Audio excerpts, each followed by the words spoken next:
मैं एक बात आपको याद दिला दूं कि मनमोहन सिंह जी जब प्रधानमंत्री थे तो ओबामा भारत आए थे और ओबामा का एक स्टेटमेंट उस वक्त जो है ना बहुत पॉपुलर हुआ था कि दुनिया जिन परिस्थितियों से गुजर रहा है उसको अगर कोई निकाल सकता है तो वो देश भारत है। दुनिया भारत की तरफ देख रहा है। विजन लैग करने का क्या मतलब है कि देश के प्रधानमंत्री आदरणीय प्रधानमंत्री जाते हैं और ट्रंप के लिए चुनाव प्रचार करते हैं और ट्रंप को गले लगाते हैं और वही ट्रंप हमारे देश के लोगों के पाँव में बेड़ियां लगाता है। अब रिटर्न देख रहे हैं, गिफ्ट रिटर्न। हम गला लगाए, वो बेड़ी लगा दिया। लेकिन जो है बेसिक ह्यूमन रिस्पेक्ट भी होता है। दूसरे देश के इलीगल इमिग्रेंट्स को भी बाहर भेजा गया। उसके देश के राष्ट्रपति जो है वहाँ गए, उससे मिले, अपना जहाज भेजा, बोला कि जो है मिलिट्री के जहाज में नहीं भेजोगे, हम अपना जहाज भेजेंगे। हमारे पास तो वो अपना जहाज भी नहीं है, तो एयर इंडिया बचा ही नहीं। बस हमारे पास अब विमान मंत्री हैं, विमान नहीं है। इस पूरे वीडियो में आप देखेंगे कि कन्हैया कुमार ने किस तरह से सरकार को घेरा, किस तरह से मोदी जी को घेरा, क्योंकि मोदी जी जो है वो जाकर ट्रंप का प्रचार प्रसार करके आए, ट्रंप के घनिष्ठ मित्र कहलाते हैं। लेकिन यहाँ पर उन्होंने कहा कि इतनी मित्रता और इतना आप प्रचार प्रसार करें, लेकिन आपको बदले में क्या मिला? तो बदले में जो हमारे देश के नागरिक थे उनको हथकड़ियां, उनको बेड़ियों में बांधकर यहाँ वापस भेजा गया, जिस पर सरकार ने किसी भी तरह की कोई प्रतिक्रिया नहीं की और ना ही मोदी जी ने कोई सवाल पूछा। आप पूरे एजुकेशन सिस्टम की और इसकी बात कर रहे हैं, इससे एक आगे स्टेप बढ़ के रोजगार की बात भी आपने करी है। और हालत ये हो रही है कि अमेरिका के अंदर जो इलीगल इमिग्रेंट्स हैं भारत, आज भी एक जहाज आया है। आज भी जहाज आने की बात हो रही है, आएगा अभी वो अमृतसर में। और तकरीबन 7 लाख से ज्यादा जो इलीगल इमिग्रेंट्स वहां पर है, रोजगार की तलाश में अपना भविष्य तलाशने जा रहे हैं। इसका सोल्यूशन क्या होना चाहिए, इसको भी आप एड्रेस करेंगे? देखिए, फिर वही बात जो मैंने इनके सवाल के जवाब में कहा कि कुछ इशूज ऐसे होते हैं जिसपे व्हाट अबाउट रीच करने से काम नहीं चलेगा।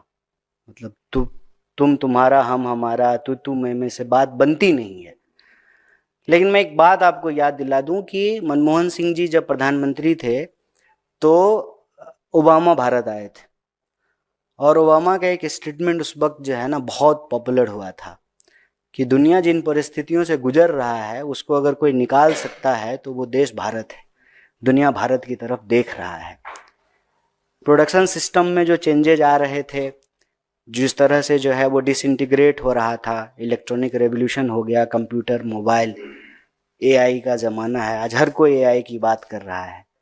उस दौर में हमको एक लीडिंग नेशन होना था।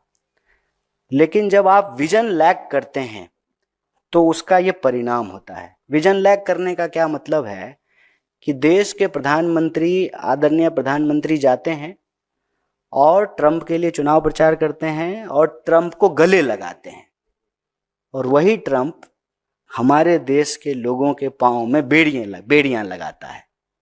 आप रिटर्न देख रहे हैं, गिफ्ट रिटर्न। हम गला लगाए, वो बेड़ी लगा दिया।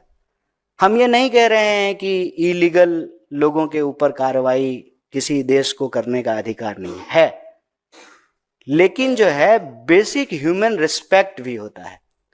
दूसरे देश के इलीगल इमिग्रेंट्स को भी बाहर भेजा गया। उसके देश के राष्ट्रपति जो है वहां गए, उससे मिले, अपना जहाज भेजा, बोला कि जो है मिलिट्री के जहाज में नहीं भेजो, हम अपना जहाज भेजेंगे। हमारे पास तो वो अपना जहाज भी नहीं है, एयर इंडिया बचा ही नहीं। बस हमारे पास अब विमान मंत्री हैं, विमान नहीं है। तो ये एक सीरियस कंसर्न है। जब हम अपने देश में मजबूत नहीं होंगे, ये वही बात हो गई कि हम अपने घर में जो है ना, हमारी घर की हालत अच्छी नहीं होगी तो गांव के चौपाल पे हमको कोई इज्जत नहीं करेगा। हमारे गांव में जब हमारी इज्जत तब मिलेगी जब हमारा घर, हमारे घर के सदस्य, उनके बीच में आपसी संबंध, हमारी घर की आमदनी, हमारे घर के लोगों का समाज के प्रति व्यवहार, उससे गांव के चौपाल पे जो है हमको इज्जत मिलेगी। अपने घर में आप डेटा छुपा लेंगे, जो सूचना के तंत्र हैं उसको मैनेज कर लेंगे, प्रेस कॉन्फ्रेंस नहीं करेंगे। अरे आपने क्या किया? आप अपने पत्रकारों को इस प्रेस कॉन्फ्रेंस में नहीं लेकर के गए। आपका पत्रकार होता तो वो पलट करके ट्रंप से पूछता ना एक क्वेश्चन, जब वहां की मीडिया आपसे एक प्रश्न पूछ रहा था। आपका भी पत्रकार पूछता ट्रंप से, ए भाई आप इधर आकर के कहते हैं कि भारत हमारा दोस्त है और हमारे लोगों को बेड़ी लगा के भेज रहे हैं, एक सवाल पूछता ना, आपने जाने ही नहीं दिया। तो सूचना तंत्र को कंट्रोल करके आप जैसे घर का मुखिया आप अपने घर में चला लेंगे। कोई बोलेगा तो जोर से डांट देंगे, कहेंगे इसका खाना बंद कर दो, इसको शाम को खाना मत देना। लेकिन गांव की चौपाल पे आपको इज्जत तो आपके घर की हालत से मिलेगी ना। हमारी इकोनॉमी अगर सही तरीके से फ्लोरिश करेगी, 8 का क्राइसिस, इसीलिए मैंने आपको ओबामा का वो विजिट याद दिलाया। दुनिया भर में 8 की क्राइसिस थी और 8 के क्राइसिस में जो मंदी थी, भारत जो है फ्लोरिश करता रहा। हमारे ऊपर फर्क नहीं पड़ा क्योंकि कल्चरली हमारा बचाने का स्वभाव है। हम लोग क्या करते हैं, अगर 2 रोटी कमाते हैं तो 1 रोटी बचाते हैं फ्यूचर के लिए, भविष्य के लिए। पुराने जमाने में 5 जो है ना घड़ा रखा रहता था, घर में 1-1 मुट्ठी अनाज सब में रखा जाता था, फिर खाना बनाया जाता था। बचाने की प्रवृत्ति है हमारी भारतीय होने के चलते, और वो बचाने की प्रवृत्ति के चलते हमारी इकोनॉमी सरवाइव कर गई। अगर हमारे देश के किसान आत्महत्या कर रहे हैं, हमारे देश के जवान आत्महत्या कर रहे हैं, अगर इस देश के 80 करोड़ लोग 5 किलो अनाज लेने के लिए लाइन में लगे हुए हैं, और इस देश का एक व्यवसायी 5,000 करोड़ रुपया जो है अपने बेटे की शादी में खर्च करता है, तब आपको लगता है कि आप मीडिया में बार बार ये बोलेंगे 5 ट्रिलियन की इकोनॉमी और 5 ट्रिलियन की इकोनॉमी, इससे जो है दुनिया में हमारी धमक स्थापित होगी, इससे जो है डंका बजेगा? नहीं बजेगा। भारत के लोगों को अपमानित किया जाएगा और वही किया जा रहा है।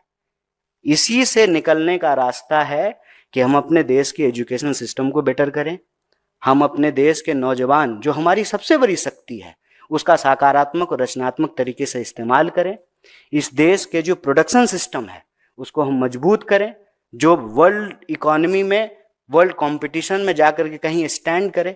मुझे बताइए कि लुधियाना और सूरत का कपड़ा क्या जो है वर्ल्ड इकोनॉमी में कंपटीशन नहीं कर रहा था? कर रहा था। क्या हमारा आम, हमारा केला, हमारी चाय, हमारी कॉफ़ी जो है, हमारा चमड़ा, हमारी टेक्नोलॉजी, हमारे सॉफ्टवेयर इंजीनियर, हमारा जो है इसरो, क्या हम वर्ल्ड में कंपटीशन नहीं दे रहे थे? क्या हमारे पास जो है फ्री मीडिया नहीं था? क्या हमारे पास जो है डेमोक्रेटिक इंस्टीट्यूशंस नहीं है? लार्जेस्ट डेमोक्रेसी है इंडिया का। सब कुछ होते हुए भी अगर हम कुछ लैग कर रहे हैं तो वो है विजन। अगर विजन है हमारे पास तो ट्रंप के पास हमको जाने की जरूरत नहीं है। मैं एक छोड़िए, बाहर की बात छोड़ देते हैं, हम देश का समझते हैं, उससे समझ में आएगी। बिहार के लोग पंजाब क्यों काम करने के लिए जाते हैं? पंजाब के लोग क्यों नहीं जाते हैं बिहार काम करने के लिए? क्यों? क्योंकि बिहार की इकोनॉमी पंजाब की इकोनॉमी के मुकाबले बेहतर नहीं कर रही है। अगर बिहार की इकोनॉमी बेहतर करने लगेगी तो पंजाब के लोग बिहार काम करने के लिए आएंगे। यही स्थिति आप दुनिया के ऊपर लागू करके देख लीजिए। क्यों हमारे नौजवानों को छुप करके इलीगल तरीके से दूसरे देश में जाना पड़ रहा है? क्योंकि हमारे देश में रोजगार नहीं है। और आपको मैं बताऊं कि इससे ज्यादा गंभीर स्थिति क्या है। जब गाजा में लड़ाई हो रही थी तो हमारे देश के नौजवान जो है ठेके पे लड़ने के लिए गए। यूक्रेन की जब लड़ाई हो रही थी रसिया की, तो जबरदस्ती एक कंपनी में नौकरी देने के नाम पे कुछ लोगों को बेवकूफ बना करके, और वहां जब गए तो उनको आर्मी का ड्रेस पहना करके लड़ने के लिए भेज दिया। ये जो स्थिति है ये चिंताजनक है। रोजगार की जो बेरोजगारी की स्थिति है वो चिंताजनक है, और इस व्यवस्था जनित प्रेशर के चलते जो नौजवानों की आत्महत्या हो रही है वो चिंताजनक है। इस पर सरकार को एक ठोस काम करने की जरूरत है। प्रचार से काम नहीं चलेगा।